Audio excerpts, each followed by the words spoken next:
What is going on, beautiful people? Welcome back. I'm happy to present you another new aircraft. This is the Beechcraft Premier 1A by Carenado.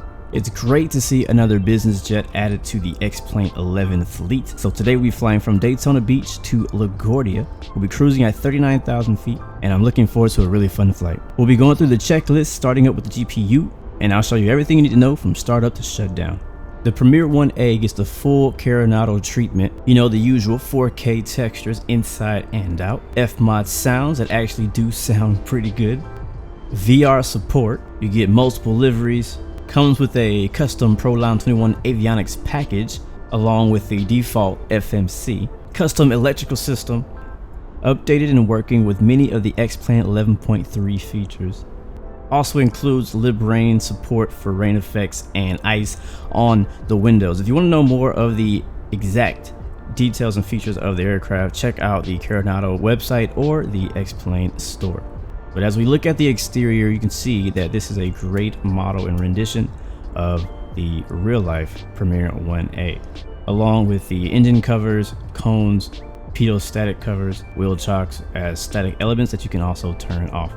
Baggage doors open, main door opens, GPU is modeled and connected. You can also add a fourth window if you like. So moving into the interior, taking a look at the cabin, as you can see the textures look real good inside, getting the usual Carenado treatment in the textures. Seats look real nice and soft. You can see the cabin is actually a little bit wider and has a bit more headroom. When this aircraft was built, it was actually built around the cabin. A lot of people who wanted this class business jet in the real world, the main thing they wanted was comfort and space. Hawker and Beechcraft found a way to make a larger fuselage and less weight, made with a high strength and carbon fiber honeycomb structure. Bigger and more comfortable cabin than its competitors, has a large baggage area, can fit 6 passengers, and is advertised to have the lowest operating cost in its class. And as for the sim, we have some cool things to play around back here. The usual tray tables folding out. You can raise and lower the shutters on the windows, rotate the headlamps, and just kick back and relax while you enjoy your flight. Moving on to the cockpit, as you can see, all the textures are very high res. All the switches are modeled. The majority of them do work and are operational. Night lighting, I'll tell you, does look amazing. Alright, I have removed the engine covers, pitot covers, and static elements. I'm going to go ahead and shut the main door by clicking on this red handle here. There we go. And we're going to move up to the flight deck here.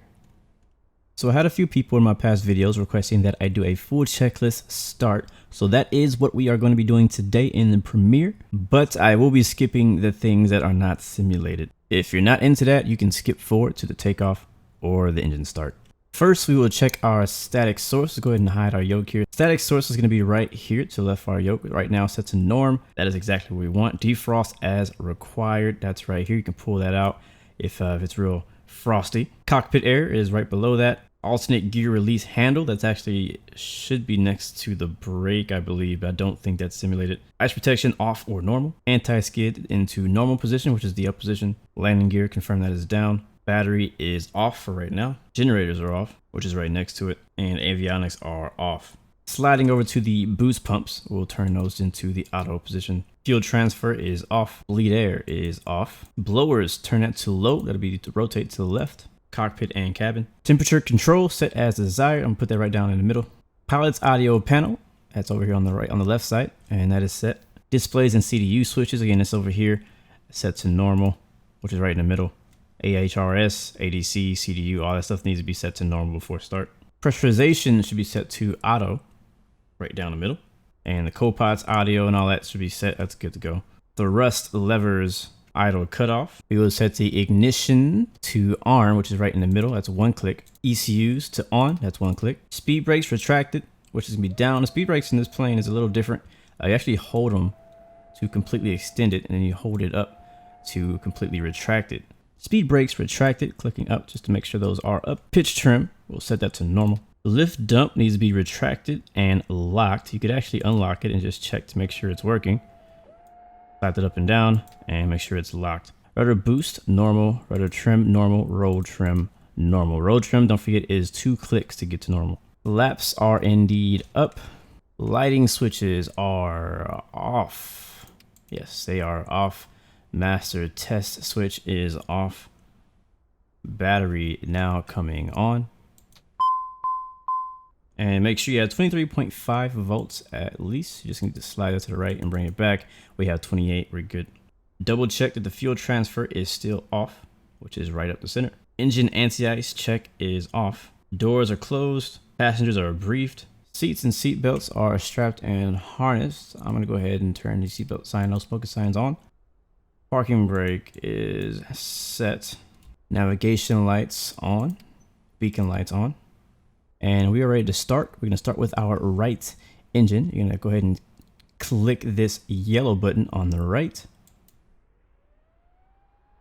You'll hear the N2 rising. And you want to introduce fuel at no lower than 12%, but it goes there real quick, so you can basically almost do it immediately. Just like the citation, there is a little like fuel cutoff switch kind of thing. So you do have to click here and then pull forward. Here, click and then pull it back to idle.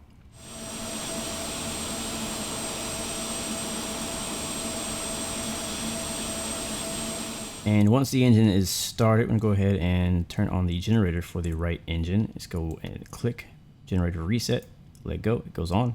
And same process for engine number 1. And do it from this view this time. Left engine start. 12% in 2, which is like immediately basically.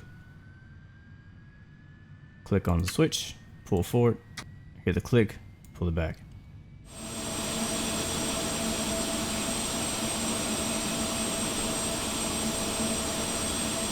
All right, generator 1 reset on. And we have 2 good engines. Avionics on. We can now disconnect the external power unit. Do that through our Carenado menu. And for those who didn't know, this is something I never freaking knew until this video, was I never knew how to hide this stupid Carenado menu. I hate it so much. I had to crop it out of my screenshots. So all you gotta do, super simple, is hover your mouse over it and scroll down or up to hide it or bring it back. And even if it's hidden, you can actually go over there and click on it still. Yeah. I just saved somebody a whole lot of time and headache. So I didn't know that honestly until I did this video. So moving on, Carenado actually integrated the ProLine 21 avionics package. All these screens do pop up as I said earlier. And there's a few other different functionalities that these have. We'll look at those more en route. But we're gonna be moving down to the default FMS. And we'll move through this pretty quickly. Go to flight plan. We'll be starting off out of Daytona Beach, Kilo Delta Alpha Bravo. Moving to LaGuardia, Kilo Lima Golf Alpha. We'll be departing runway 07 left. Be the Royce 7 departure. And really curious to see how this aircraft flies the full departure. We will have a departure and arrival on this flight. The service ceiling of this plane is 41,000. Should cruise at a max of 450 knots, a range of 1,100 nautical miles with about 4 passengers on board. We're gonna need about 3,800 feet for takeoff and 3,200 feet for landing. And that is all for our flight plan. Pressurization check. LaGuardia's elevation is sea level, which is 0, so we're good there. And go to our master tests. Close your ears.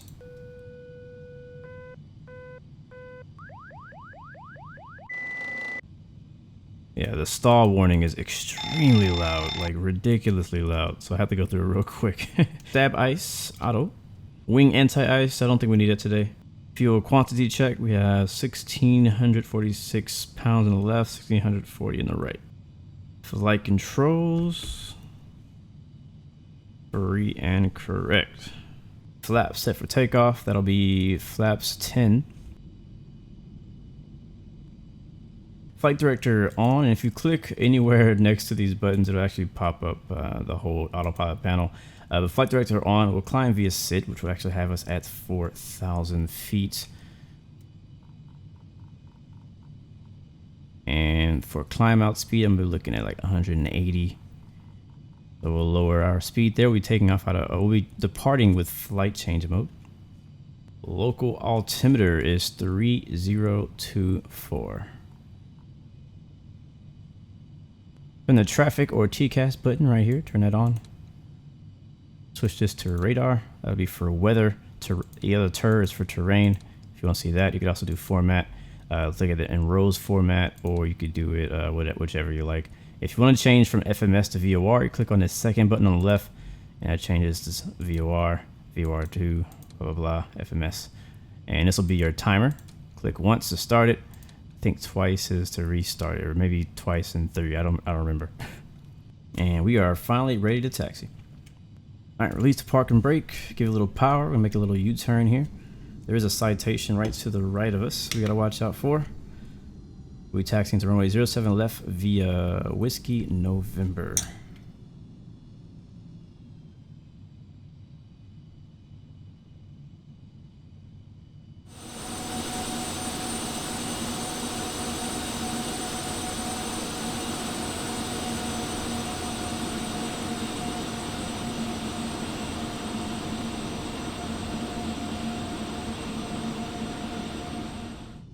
This airport is actually connected to Daytona International Speedway, which you can see right there on the right side of your screen. Thankfully, I was privileged to be able to go to the Daytona 500 this year. First race of the season. I'm a pretty big NASCAR fan. It was a lot of fun. We didn't fly though, sadly. We drove for like 20 hours. Look at that windsock. Winds right now are about 10 to 15 knots. So it might be a bit of a bumpy takeoff. All right, before takeoff checklist, transponder on, radar on, stall warning on, stab should have been on already, pitos on, and it can't hold the center line, so I'm looking down. Ice protection as required. It's nice and sunny here in Florida. Ignition switches are on for takeoff and landing, as well as the lift dump will be unlocked. Everything else down here looks good. All right, November 116 Bravo, hold short runway 07 left at November. And we are ready to go. Landing lights on, strobe lights on, recognition lights are on, and why not turn the wing lights on? Release the park and brake, let's go.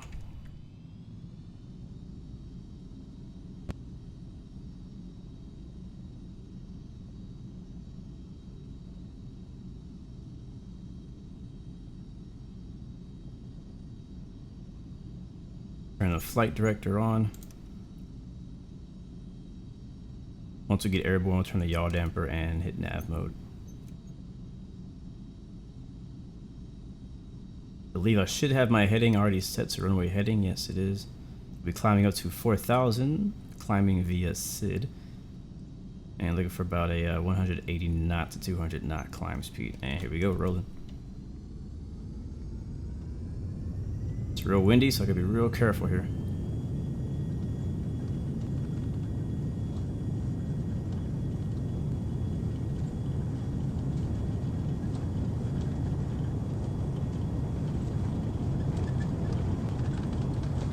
V1, V2, rotate. And we are airborne.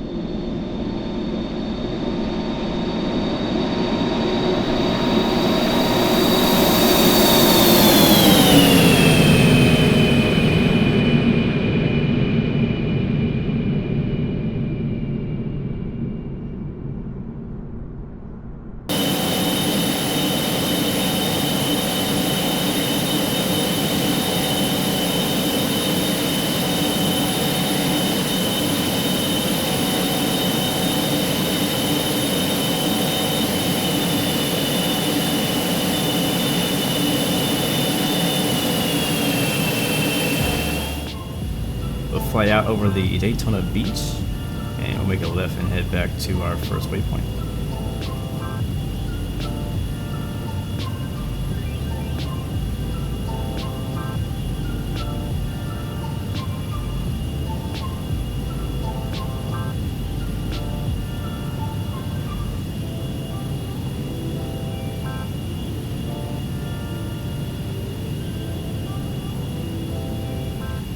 So at the takeoff checklist, flaps up, gear up,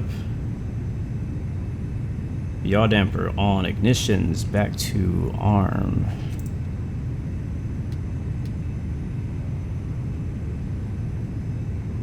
Engine sync on, and lift dump locked. Landing lights as required, recognition lights as required, eyes protection as required, and cabin sight as required. So leave all those on. And for whatever reason, the aircraft does not want to fly to barbs. I don't know why. It has us going some other direction. So we're gonna go back into heading mode. So we are right beneath these clouds. That's gonna fly us in the direction of barbs. What I'm gonna end up doing anyways is I'm gonna fly direct to Roy's. Instead, we'll see if it actually works if we use that waypoint to go direct to execute. And back into nav mode. And it seems to be working.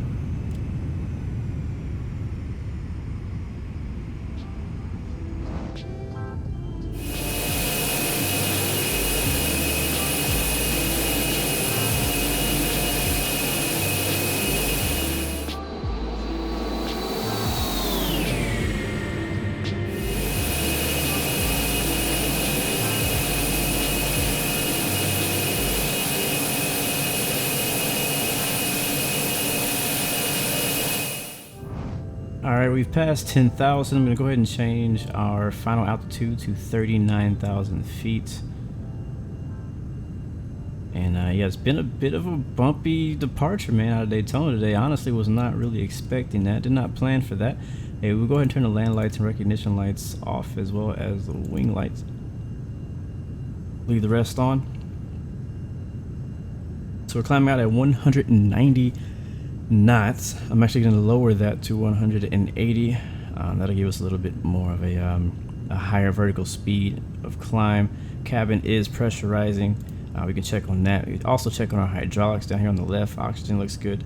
Hydraulics looks good, and pressurization looks good over here as well. So right now we're flying direct to Royes.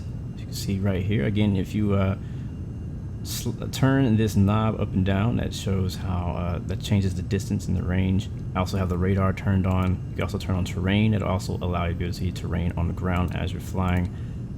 You turn traffic on and off. I'm not sure when or how that works, like if you're online. Format, you can change that from rows. In order to do that, you can turn this second knob in the middle and then press the middle, press it down. That'll actually change it for you. And if you want to change it back, you just turn it and press it. Also, if you want to take a look at your V speeds, usually you obviously do this before you take off, you can click on the refs button, and that's where you can see your VR, V2. You can actually also change those by clicking on them and then rotating the second knob to change what your V1, V2, and all that stuff is. Click on it again to select it. Click on refs to go to the next ref page. Get to your VREF, your RA mins, your baro mins, all that kind of stuff. So if you want to change any of that things, you can just click on the reference. The ENG doesn't actually do anything but pop this up. ENG and GCS are not operable right now. You can also just click on radar, and that'll also change that. And that also actually changes both of these screens. Does it do all? Yeah, all three of them. So you can do it on any of them. Click it here, you can click it over here. It doesn't matter which one you click on, they all do the same thing. That's why I was saying that it's more of a simple version of the ProLine 21, because it doesn't do honestly all that much. It's definitely helpful with looking at information in a different way, but it doesn't do all that it does in real life. But basically all you need, I mean, you don't really need anything else. It's like the bare minimum, you know what I mean? But it works. In the center screen though, it actually shows you a little bit different information. It has the waypoints. So right now we're headed to CRG and we are 40.1 miles away. We're 12 minutes away, and I believe that says that we should get there. I don't know, is that right? That can't be right. 0349 it should be showing the time that we would arrive at this waypoint, but they're all the same.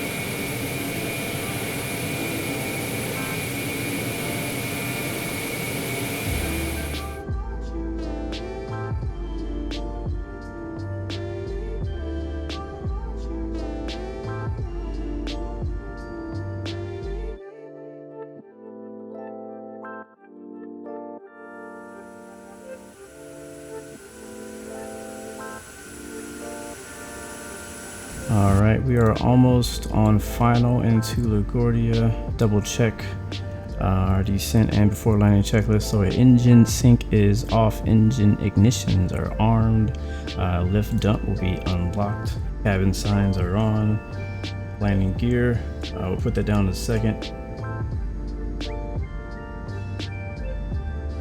I'll bring our speed back here. We'll be flying straight in on the ILS runway 04. Right now our speed's looking good. You can see New York City off of our left wing. Gorgeous, gorgeous. I love flying in here at night.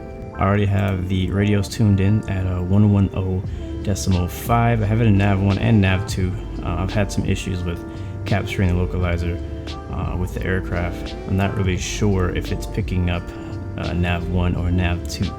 Kind of confusing, to be honest with you. That's why I have it in both places, and for some reason the CRS will not let me change it. There it is right there, actually. It just changed on its own. And I'm gonna go ahead and hit approach mode. Uh-oh, there we go, approach mode. So approach mode is now armed. I believe that is, I'm not sure, I don't think I see the area. Yeah, I don't see it yet. Go ahead and click on preset right here, VOR2. That's going to lock us into the localizer for 110.5. That is the frequency for runway 04. And we can actually loop around our CRS to match what it should be, which is 044. And there we go. So now we have our ILS indicating on here. So kind of to review the steps that I did was I already put in my localizer frequencies in the FMS down here, and nav1 and nav2. I really still don't know which one it went to. I think it went to lock 2, as you can see. So definitely localizer 2 at least. And then you hit preset, that'll switch you over to localizer 2 after you've already hit approach. I hope I make that clear enough. But now looking at the screen, you can see right here this little green star that is our glide slope. So right now we're underneath it, which is the way you want to intercept it, and we're pretty much already on the localizer, so that's not going to be an issue. We could turn terrain on still if we like, but again, not really any need to do so. Only thing below us is going to be probably some pretty high mountains.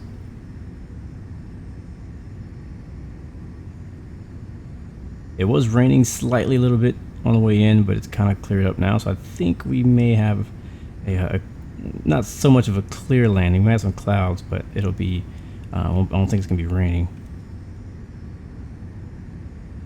Beautiful New York City. All right, we just met the glide slope, pulling our speed back. Still can't see the runway. We kind of have some cloud cover right at our altitude, but we should be descending beneath it.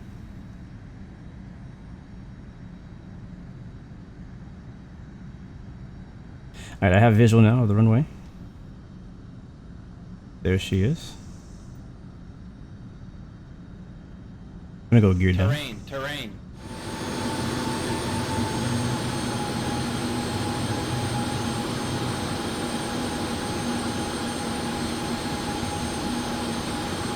All right, I am gonna take it from here. Disconnecting autopilot. My controls.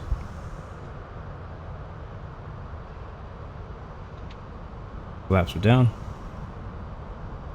Land lights are on.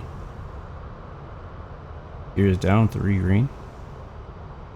Runway in sight. There's 140 knots.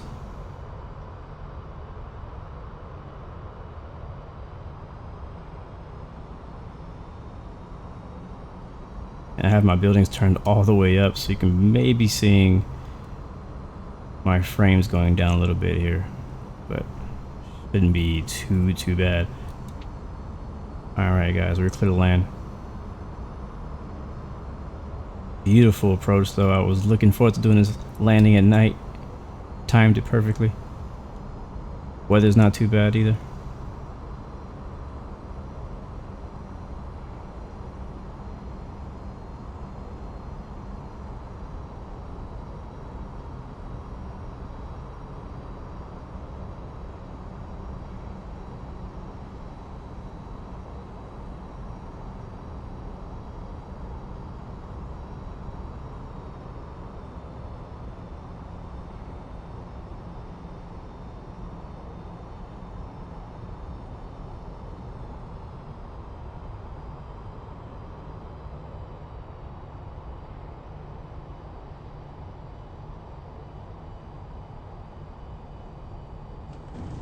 And we're down. Let it roll to the end. Tend to get a little squirrely after landing at the high speeds, but that's just my lack of rudder. That's all that is. Can't blame the plane on that.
But last thoughts on the Carenado Beechcraft Premier 1A.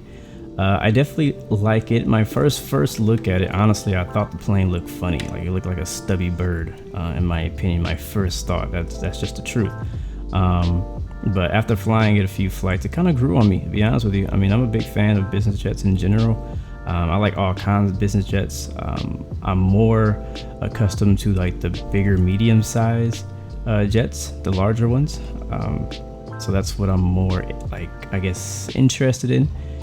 But I do like the smaller ones, of small personal size, like, you know, fits like 5-6 passengers in. Those are really cool too, like this one here. So it's different. It's kind of cool having a little bit of diversity in your fleet whenever you're flying aircraft. You don't want to fly the same thing all the time. I think most people are just wondering, is this plane for me? And I think everybody has their own taste. And I feel like people will either love or hate this plane. I feel like I may say that pretty often with a lot of aircraft, but it's just the way it is. I mean, all of us love aviation, love aircraft, love planes, but there's just certain types of planes we're just not that into.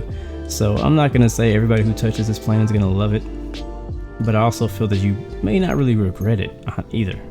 Like, there's nothing really about the plane that I'm really upset about. I mean, a lot of people I already know will complain about the FMC being the default X-plane FMC. So that's kind of a killer for some people. For me, you know, it doesn't really hurt me too much. Just one less thing for me to learn when I do the flights. But I don't know, man. I think it's kind of a tough one. I love how it looks. I'm a very visual person. I love the way the plane looks. The systems are okay.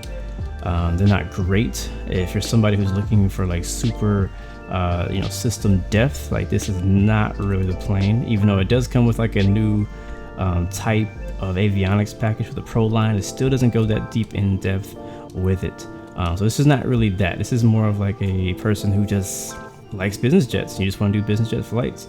You're not too worried about the system depth. You're worried about a plane that flies well, that does what it's supposed to do, and that's about it. You know, it doesn't really go too far above and beyond. And that's kind of how I feel about this one.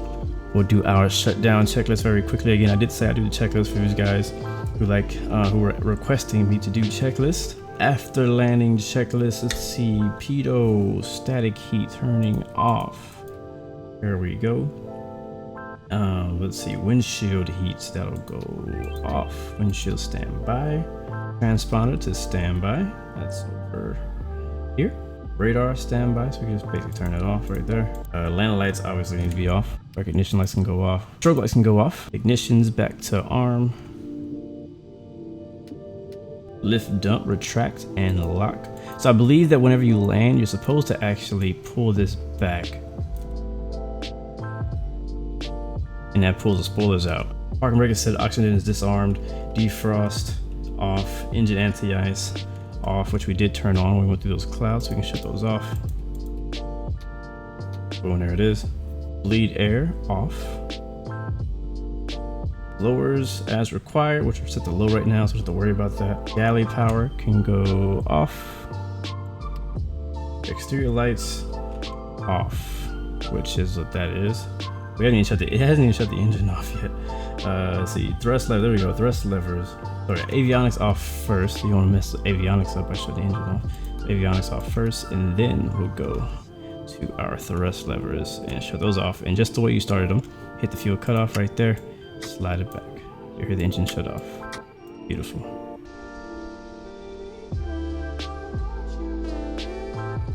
Alright, with the engines off, we'll go ahead and shut the generators completely off, as well as the battery. Then we'll go to stall warning, stab auto. It's kind of flipping all the switches back down. That's all we're doing now.